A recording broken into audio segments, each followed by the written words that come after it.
नमस्कार बंधुरा रूपास लाइफस्टाइले आपनादेर स्वागत जानाई।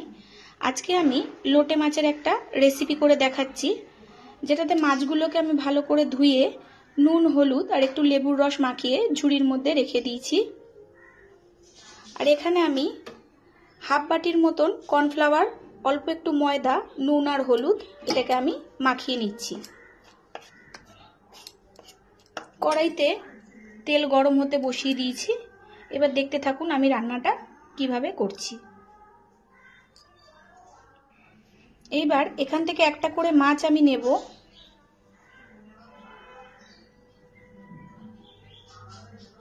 নিয়ে এরকম ভাবে দুই পাশ মাখিয়ে এটাকে ভালো করে ঝেড়ে নেব। নিয়ে আমি কড়াইতে তেলের মধ্যে দিয়ে দিচ্ছি।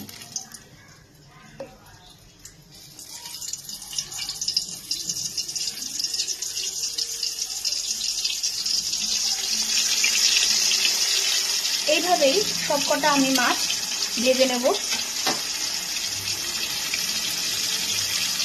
এরকম ভাবে করলে একটা মাছও আর ভাঙবে না।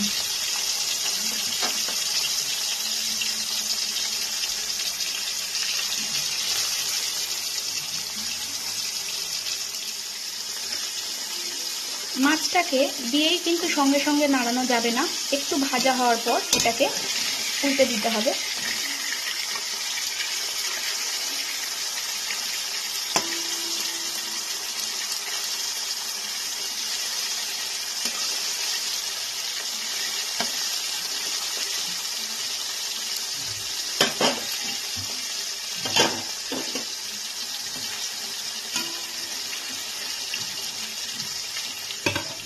দেখুন মাছগুলোকে আমার ভাজা হয়ে গেছে, কিরকম গোটা গোটা রয়েছে সবকটা মাছ।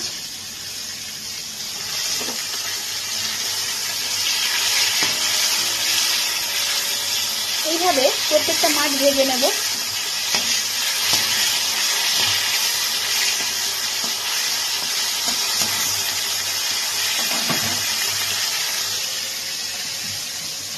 এই যে কর্নফ্লাওয়ার আর ময়দাটা আছে এর মধ্যে আমি নুন আর হলুদ দিয়েছি। অনেকে এটার মধ্যে লঙ্কার গুঁড়ো দেয়, কিন্তু আমি লঙ্কার গুঁড়ো দিইনি।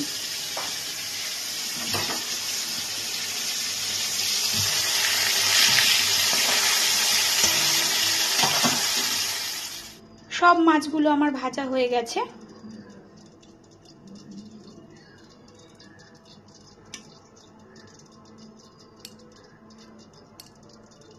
এবার আমি এই কড়াইয়ের মধ্যে আরেকটু পরিমাণ সরষের তেল দিয়ে দিচ্ছি।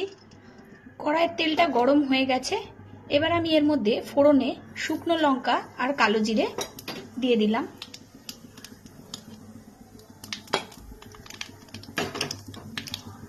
ফোড়নটা একটু ভাজা হয়ে গেলে আমি এর মধ্যে কুচিয়ে রাখা পেঁয়াজগুলো দিয়ে দিচ্ছি।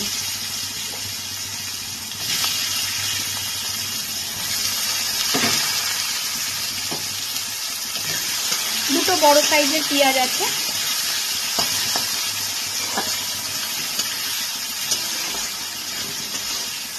যেহেতু আমি আজকে একটু সবজি দিয়ে করব বলে পেঁয়াজটা একটু বেশি দিয়েছি। সবজির মধ্যে আমি নিয়েছি এখানে আলু লম্বা লম্বা করে কেটে ধুয়ে রেখে দিয়েছি। এখানে আছে বটবটি, ঝিঙে, বেগুন, টমেটো আর ছোট একটা মূলো, এটাকে আমি সরু সরু করে কেটে নিয়েছি। পেঁয়াজটার মধ্যে আমি কয়েক ফোঁটা একটু চিনি দিয়ে দিচ্ছি, যাতে এটার মধ্যে কালারটা ভালো হয়।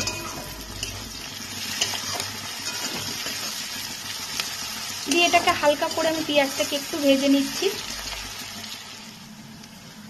পরিমাণ মতন লবণ দিয়ে দিলাম।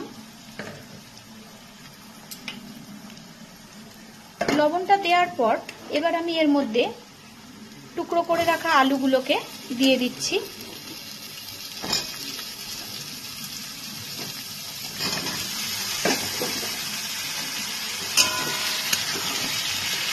দিয়ে আলুটাকে একটু ভালো করে ভেজে নেব।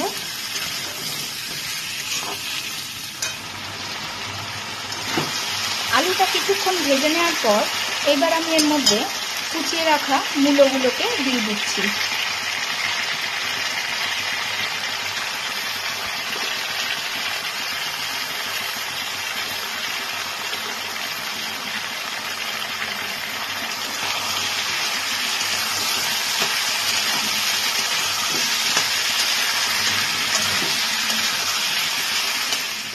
সবজিটার মধ্যে আমি পরিমাণ মতন হলুদ গুঁড়ো দিয়ে দিচ্ছি।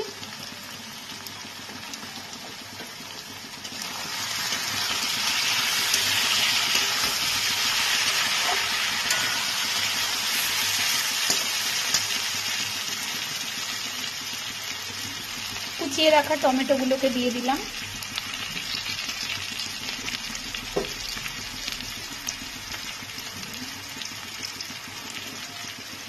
বটবটি,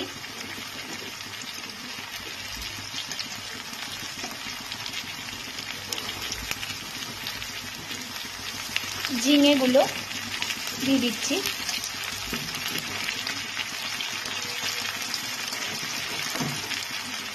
বড় বড় করে কেটে রাখা বেগুনগুলোকেও দিয়ে দিলাম।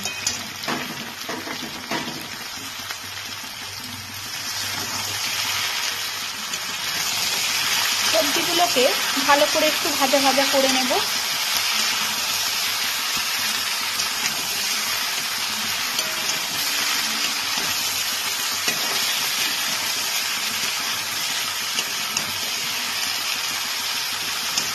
আজকে আমি সবজি দিয়েই করবো এই মাছগুলো। সবজি ছাড়াও এটাকে কষা করা যায়, যেইভাবে আমি মাছটাকে ভাজলাম সেটা দিয়ে কষা কষাও করা যায়। আর এইদিকে আমি মশলা বেটে নিয়েছি। এই মশলাটার মধ্যে আছে আদা, রসুন আর কাঁচা লঙ্কা।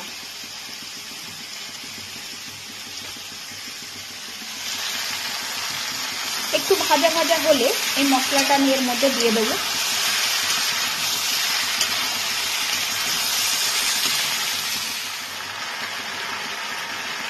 এইবার এটার মধ্যে 1 চামচ জিরের গুঁড়ো আমি দিয়ে দিলাম। আর যে মশলাটা আমি বেটে রেখেছিলাম সেটাকে দিয়ে দিলাম, আদা, রসুন আর কাঁচা লঙ্কা বাটা।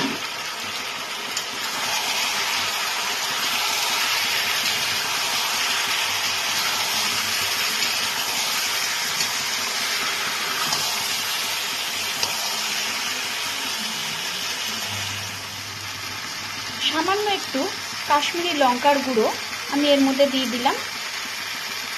এটা আপনারা দিতেও পারেন, নাও দিতে পারেন, কোনো অসুবিধা নেই। এটা জাস্ট কালারের জন্য এটা দিলাম।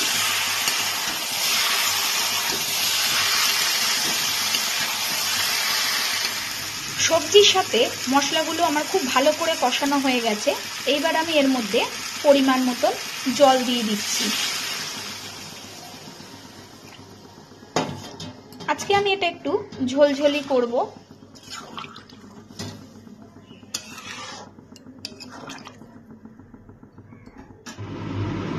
ঝোলটা ফুটে গিয়ে আলুগুলো আর সবজিগুলো ভালো করে সেদ্ধ হয়ে গেছে। এইবার আমি এর মধ্যে মাছগুলোকে দিয়ে দিচ্ছি।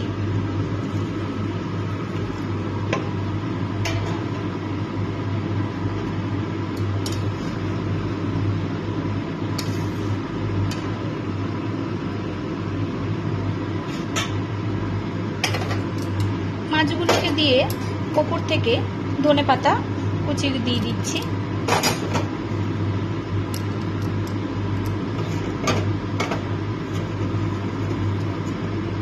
দিয়ে সামান্য একটু ফুটিয়েই আমি এটাকে নামিয়ে দেবো। বেশিক্ষণ ফোটাতে হবে না।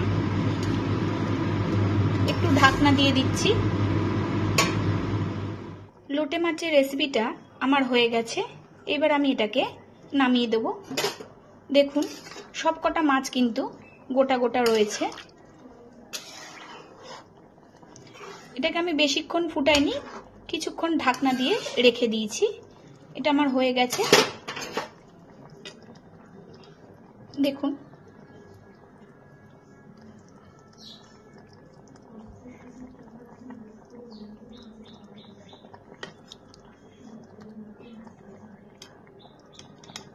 প্রতিটা মাছ এখানে গোটা রয়েছে। আমি যেই রকম ভাবে করলাম একবার সেই রকম ভাবে করে দেখবেন। ভাতের সাথে খেতে খুবই ভালো লাগবে। রান্নাটা আমার হয়ে গেছে। গ্যাসটা নিভিয়ে দিয়েছি। দেখুন ঠিক এইরকম দেখতে হয়েছে।